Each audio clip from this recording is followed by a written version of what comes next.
හිරු රශ්මියෙන් දැවුණු ශ්‍රී ලංකාවේ ඝන කැලෑවක් මැද බඩගිනි නරියෙක් ආහාර සොයමින් සැරිසරුවා.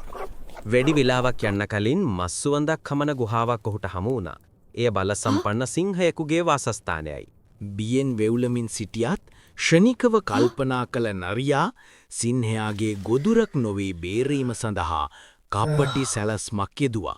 නොපෙනෙන දඩයක්කරුවන්ට කටා කරන්නාක් මෙන් රංගපෑන් නරියා සිංහයාව කලබලයට පත් කරවන අනතුරු ඇඟවීම් හඬ නගා කෑගැසුවා. දඩයක්කරුවන් අසල සිටින බව විශ්වාස කළ බියටපත් සිංහයා බයින් ගර්ජනා කරමින් ගුහාවෙන් එළියට පැනදිව්වා.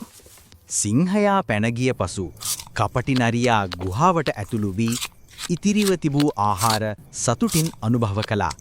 එදා පටන් ඒ කපටි නරියා පුරාවෘත්තයක් බවට පත් වුණා.